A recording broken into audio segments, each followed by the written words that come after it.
Na nossa aula de hoje, nós vamos trabalhar um pouco sobre o que é a ditadura em suas diferentes versões autoritárias e totalitárias. Nas nossas últimas aulas, nós temos nos preocupados a falar sobre algumas formas distintas de participação política. Estudamos, é claro, o que é a cidadania, o que é a democracia, as formas de se participar numa democracia representativa ou numa democracia direta. Bem, hoje nós vamos estudar justamente o que se entende como um oposto da democracia. A ditadura. A ditadura que se manifesta das suas mais diferentes formas é entendida de diferentes maneiras ao longo da história. E por isso a gente vai desenvolver um pouco mais esse conceito. Só que assim, gente, a gente começa lá na Roma Antiga, quando o termo ditadura vai ser cunhado.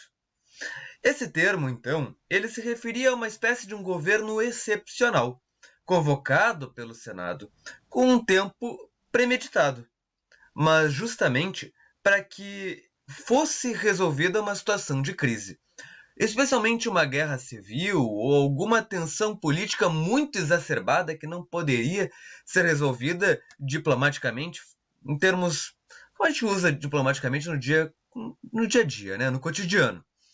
Bem, em outras palavras, se Roma não estava bem, estava com uma guerra civil, como existia o chamado conflito de ordens entre plebeus e patrícios, aí o Senado convocava um ditador que tinha poderes excepcionais para governar Roma durante certo período, embora esse período poderia ser estendido caso a crise assim se mantivesse. Em outras palavras, ele não era o cônsul, aquele cara que regularmente, aquele não, era aqueles, né, que regularmente comandavam, digamos assim, o executivo romano.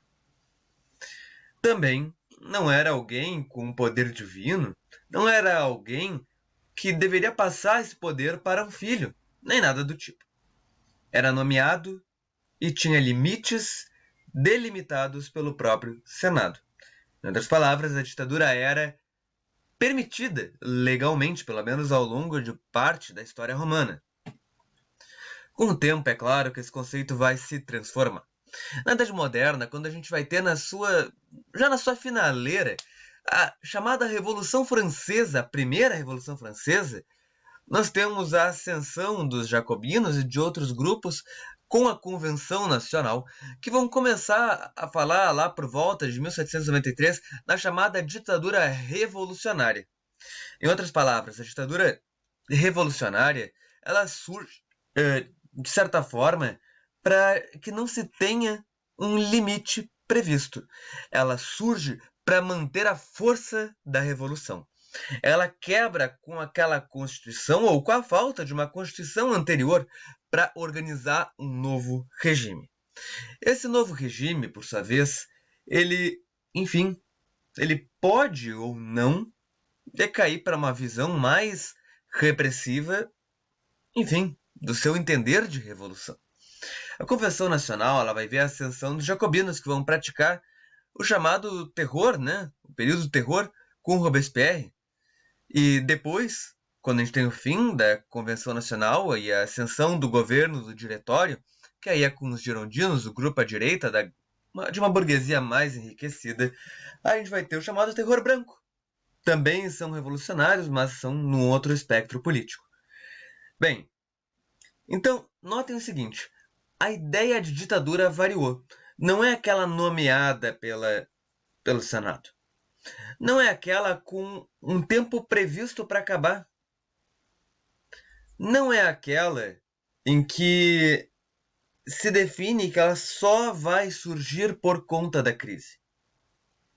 A ditadura revolucionária é a ditadura de uma nova ordem que está se construindo como um todo. E necessita de uma certa repressão, digamos assim, é como ela se justifica, para manter a ordem. Bem, a questão é que no século XIX, um jovem alemão, tal de Karl Marx, ele vai nos contar que a ditadura pode ser entendida como um regime de dominação de uma classe sobre a outra. Por isso, quando ele fala de ditadura do proletariado, ele não está falando numa ditadura ao estilo romano ou estilo jacobino da coisa. Ele está falando de uma ditadura que uma classe assume o poder. E essa classe impõe a sua forma de ver o mundo.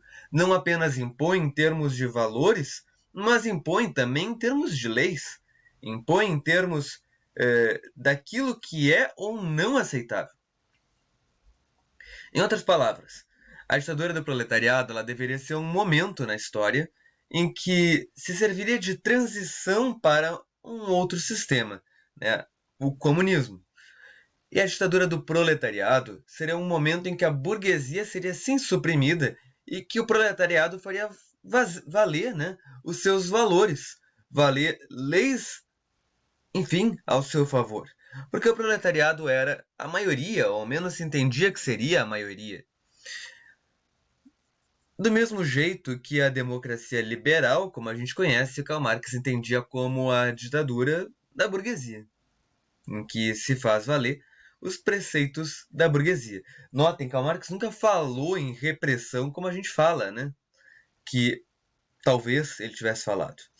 Bem, acontece que a gente sabe que as nossas ditaduras modernas elas se apresentam como regimes que limitam o acesso à cidadania, se apresentam como regimes que têm uma justificativa de durar por um curto prazo, até certo problema ser resolvido, nesse ponto similar à percepção romana, mas que muitas vezes acabam se estendendo de uma forma ilimitada. A gente sabe que as ditaduras, sim, em algum momento elas acabam, se demoram mais ou menos, mas elas acabam. A grande questão é que a gente tem ditaduras como a brasileira que vão justificar algumas ameaças externas ou internas e que vão se manter até resolver essa ameaça. Pelo menos é o que dizem. Só que esse período vai se estendendo e não acaba. Ou melhor, acaba, mas não acaba no contexto em que, a princípio, aquela ameaça, aquele perigo, ele supostamente se resolveu. Ela dura um tempo a mais ainda. Então, olha só. Essa ditadura que limita o acesso à cidadania, ela surge em contextos de transformação social. Em outras palavras, quando a gente tem... vamos pensar nos países novos que se formaram na África, na Ásia e até mesmo na América Latina na segunda metade do século passado. Quando a gente tem uma ameaça de que esses novos estados eles se tornem socialistas, ou se não socialistas, ao menos não alinhados a uma visão de mundo estadunidense, muitos deles acabam sofrendo ameaças, e até mesmo não só ameaças, mas efetivos golpes de Estado por setores tradicionais da sociedade que veem uma possível ameaça ao seu predomínio econômico, social, político, cultural como um todo. Então, estes grupos que dão golpes de Estado, eles acabam favorecendo a construção de ditaduras. O que eu quero dizer com tudo isso? Quando se fala, não, a gente vai redistribuir aquelas terras, a gente vai garantir a igualdade de gênero, a gente vai criar políticas sociais, tirar o nosso país da dependência daquela metrópole, bem, essas ditaduras que vão, elas, ou melhor, esses países acabam muitas vezes formando ditaduras a partir dessas justificativas. Tem uma ameaça e a gente precisa solucionar a ameaça. Só que é o seguinte, nem sempre surgem como minorias, nem sempre surgem no aspecto de o exército tomou o prédio do governo e pronto. Muitas vezes essas ditaduras elas se institucionalizam através de votos de uma população que apoia esse tipo de governo. A gente tem plebiscitos, referendos depois, né? Mas a gente tem consultas populares, enfim, a gente tem várias formas de uma população demonstrar esse apoio. Inclusive, muitas vezes o Senado, uma Câmara de Deputados acabam apoiando, inclusive, que haja essa ruptura jurídico-legislativa. Em outras palavras, vamos pensar na ditadura brasileira, aquela ditadura militar. Ela surge com o apoio do Senado. Ela surge com o apoio de parte expressiva de uma população brasileira. Não vamos dizer da maioria, mas ao menos de parte expressiva. Pô, então não é uma ditadura porque teve apoio. não é um golpe porque teve apoio. Não é bem assim. O golpe ele se difere da revolução, a gente já falou sobre isso, justamente porque o golpe ele envolve membros que fazem parte da ordem dominante, de quem já está na hegemonia. A revolução rompe com essa estrutura dominante e cria outra a partir dali. Os militares já faziam parte do governo vigente. Então por isso que a gente se refere, e não só os militares, né? Os senadores que apoiaram, os deputados. Então, na verdade, o golpe é golpe porque ele tem parte da parcela que já era membro da ordem dominante apoiando essa tomada de poder. Bem, e é ditadura, a gente já vai ver por quê. Já chegaremos ali. Mas enquanto isso, eu quero que a gente pense no seguinte: as ditaduras elas podem ser mapeadas. Por um lado, elas costumam trazer um poder ilimitado e muitas vezes concentrado na mão de uma única pessoa ou de um único partido, de repente. Este ditador, ele muitas vezes concentra funções executivas, legislativas, às vezes até mesmo judiciárias. O poder é centralizado nas mãos desse cara. Então, ele consegue sim fazer muitas coisas, inclusive definir políticos locais ou até mesmo leis regionais. Agora, essas ditaduras, elas nem sempre têm uma clareza nas regras de sucessão. Elas acabam, em alguns casos, sendo tão personalistas, que quando morre o ditador, às vezes elas acabam. Às vezes estruturam uma ordem também ditatorial, mas muito distinta do governo anterior. Em alguns casos, é mais clara a questão.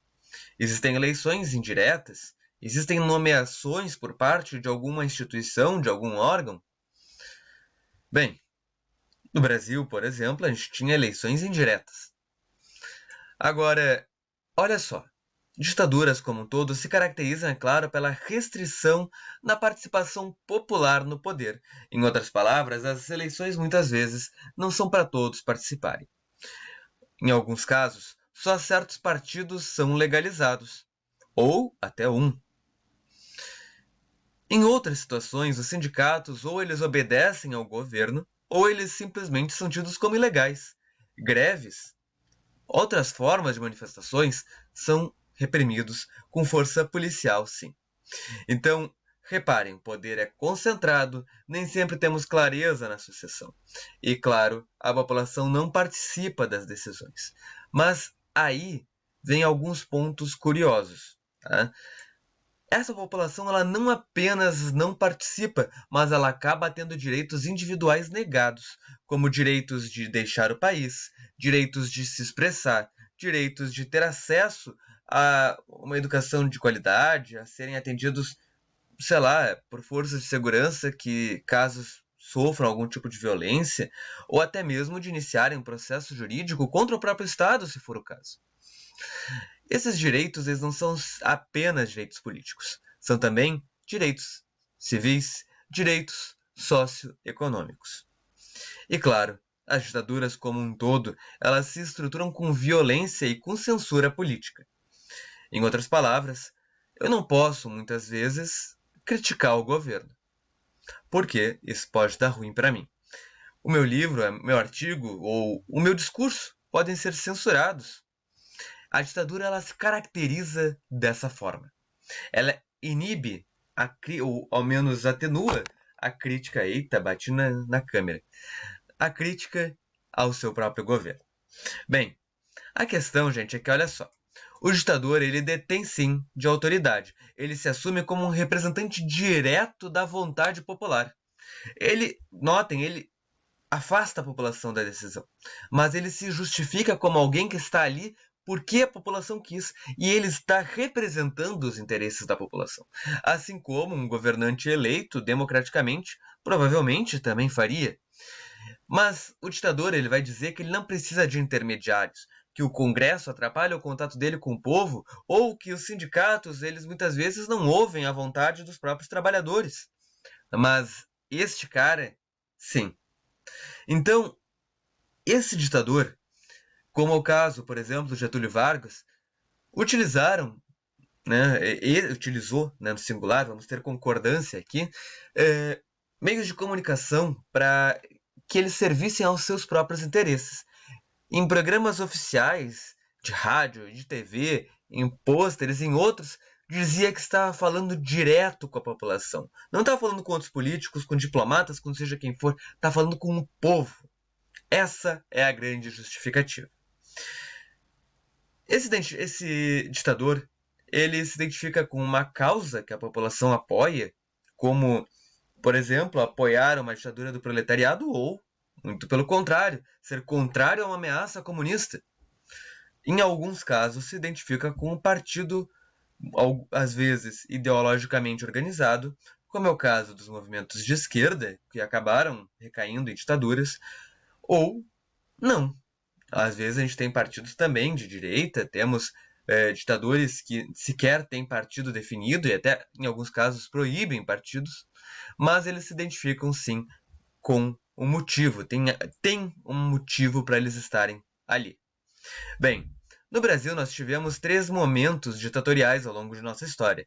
A chamada República da Espada, com Deodoro Fonseca e Floriano Peixoto, em que o Brasil se forma com uma república que o presidente intervém constantemente no legislativo, coloca militares nos altos cargos, enfim, há quem classifique como ditadura. Mais para frente, lá para o fim de 37, na prática já é de 38 a 45, nós temos o Estado Novo com Getúlio Vargas. E ainda, nós temos a chamada ditadura militar, que vai de 1964 a 1985. E para isso, eu quero que vocês entendam o seguinte. Antes eu falei que a gente ia explicar por que a ditadura militar é uma ditadura. E é verdade, está nos chamados atos institucionais. Vamos ler o seguinte. O que esses 5 atos nos dizem sobre a ditadura? O primeiro, o AI-5, fala que mandatos legislativos seriam cassados e que os direitos políticos seriam suspensos caso as pessoas, enfim, políticos, muitas vezes, sindicalistas, seja mais quem fosse, fossem considerados uma ameaça à segurança interna. Lembro que a ditadura cívico-militar brasileira ela se institui a partir de uma suposta ameaça de ascensão comunista, com o presidente João Goulart realizando as reformas de base, tendo muito apoio da população, dos trabalhadores, dos grupos mais marginalizados na sociedade. Por outro lado, o AI-2 vai nos contar que o Congresso Nacional ele poderia sim ser fechado e poderia ocorrer intervenção federal nos estados e municípios. O AI-3 ele vai nos falar de eleições indiretas para governadores e prefeitos. O AI-4 ele reabre o Congresso para que haja uma nova Constituição, e essa nova Constituição vai atribuir ainda mais poderes ao Executivo. E daí nós vamos ter o polêmico, o mais famoso, o AI-5. O AI-5 que vai decretar o fechamento do Congresso, do Poder Legislativo, e vai distribuir seus poderes para o Poder Executivo do Presidente da República.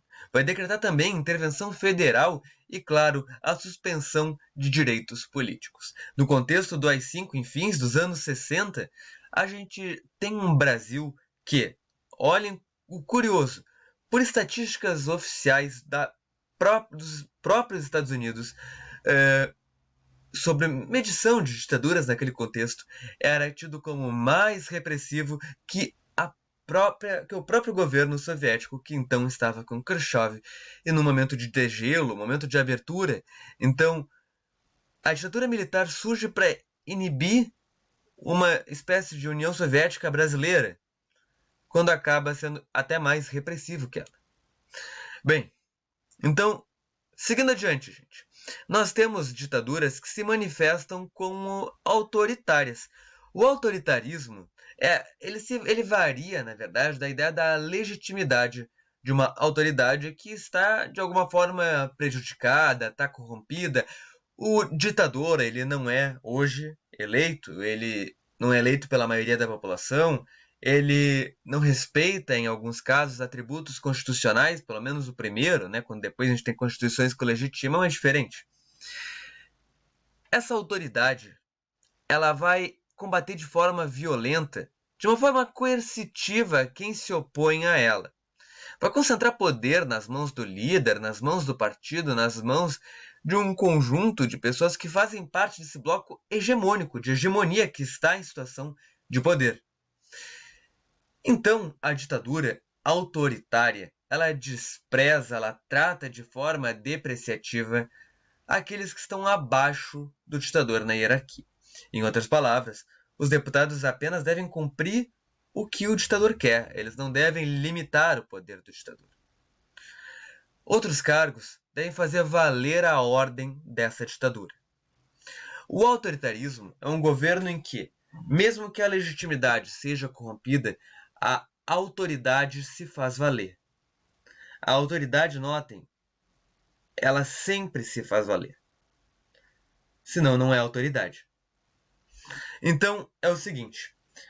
A gente classifica várias ditaduras como autoritárias. É o caso da ditadura militar brasileira. É o caso do Estado Novo português.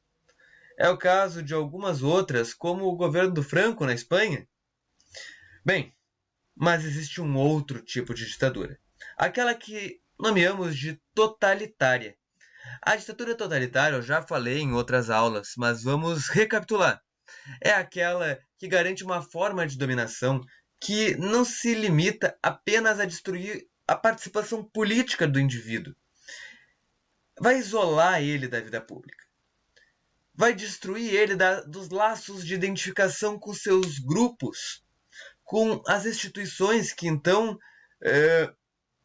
eram uma forma de garantir aspectos de cidadania dele. O indivíduo ele é privado do seu próprio ser. Em outras palavras, as ditaduras totalitárias, elas muitas vezes não apenas limitam a participação política, mas dizem aquilo que pode ser, como deve se agir. Dizem aquilo que é aceito na sociedade. Aquele que é bem visto, aquele que não é, definem que é preciso confiar no líder ou no partido, mas não nos outros. Existe sempre uma ameaça, sempre um problema para a segurança interna. E, é claro, exige não apenas o respeito ao ditador, mas uma identificação com ele. Não é com o teu vizinho, não é com o teu colega, é com o Estado, é com o partido, é com o líder. Então, na verdade, se o teu amigo está fazendo algo errado, vale mais trair o teu amigo e ficar do lado do Estado do que, enfim, ficar do lado do teu amigo contra o Estado. Por isso a ideia de privar-se do próprio eu. Então, olha só. A ditadura totalitária, ela quer impor um rumo à história. Ela quer dizer que aquele governo, aquela ideologia, aquela revolução, aquele movimento, ele vai guiar o futuro da humanidade. Na verdade, vai construir um mundo fictício, em que as pessoas devem se comportar de certa forma, e não de outra. Elas devem acreditar deste jeito, e não de outro. Então, não é apenas fazer valer a autoridade de alguém que reprime, mas fazer com que as pessoas, inclusive, acreditem que está certo isso. A questão é que as ditaduras totalitárias, claro, como eu já disse, elas impõem uma ideologia oficial. Elas impõem normas que controlam todos os aspectos do dia a dia. Normas que vão desde relatar assuntos do trabalho a formas de se vestir, a eventos que são possíveis ir. Enfim, os governos totalitários, eles muitas vezes têm um partido único de massas, dirigido, liderado pelo ditador que é um grande líder salvador de uma nação. Às vezes mantém uma hierarquia corporativa. O partido, ele se confunde diretamente com o Estado. O partido e o Estado são um só. O que o partido decide faz valer pelo Estado. O Estado, ele vigia e controla o partido. Em outras palavras, o presidente de uma república, o secretário-geral, como a gente quiser chamar, ele muitas vezes faz valer sua autoridade para intervir em assuntos do próprio partido. Há um monopólio, claro, dos meios de comunicação, dos meios de armas também. Em outras palavras, não deve haver a crítica ao Estado. E, inclusive, não apenas deve haver a crítica como o Estado chega a intervir em notícias que são dadas para favorecê-lo. E ainda, é claro, a gente tem um controle, enfim, acentuado da economia. Se a gente tem ditaduras totalitárias de extrema-direita que privatizam e mantêm ao seu lado uma grande burguesia aliada e alinhada aos seus interesses, em que o Estado investe para proteger os interesses dessa burguesia e até mesmo planeja a economia de forma a beneficiá-la. Por outro lado, a gente tem as ditaduras totalitárias de extrema esquerda, como assim define alguns teóricos como Hannah Arendt, que vão falar que o Estado sim estatiza e planifica a economia para garantir, supostamente, a distribuição, né, da produção entre a população. Eu espero que tenha ficado claro a diferença entre apenas um governo que faz valer a sua autoridade violenta e coercitiva para outro que conduz uma visão de mundo que faz com que o indivíduo se isole dos seus grupos, não se sinta pertencente a nada, senão aquele bloco ideológico que é muitas vezes composto pelo líder, pelo partido e, claro, diretamente com o Estado. Bem, a gente ainda vai ter outras formas de governo. A revista Economist, hoje, ela classifica governos em democracias plenas, em democracias imperfeitas, em regimes híbridos, em regimes autoritários. Então, os regimes autoritários envolvem todo tipo de ditadura. Os regimes híbridos, que são aqueles mais estranhos para a gente, já que falamos de democracia no último vídeo e agora falamos de autoritários, são aqueles que estão no meio do caminho. Eles podem estar transitando para uma democracia ou transitando para uma ditadura. Eles trazem alguns aspectos democráticos, como, por exemplo, a garantia de eleições com participação popular, a existência de uma oposição ou até mesmo de um multipartidarismo. Por outro lado, possuem pouca representação social, possuem muitas vezes repressão a certos grupos e, claro, em alguns casos, leis que vão favorecendo gradualmente o poder de um presidente, de um primeiro-ministro, ou seja o que for. Alguns países hoje são classificados como híbridos, como é o caso de, por exemplo, a Federação Russa, né? Não Rússia. Não quero apenas xingar a Rússia, não é isso, mas trata-se de um exemplo. Existem muitos outros, a gente pode pesquisar sim sobre. Aqui não vem ao caso listar todos. Mas a aula já se alongou demais e espero que por hoje esteja claro o que eu quis trazer nessa aula. Então, qualquer coisa, não hesitem em me chamar, certo? Então até uma próxima aula. Valeu, falou, gente!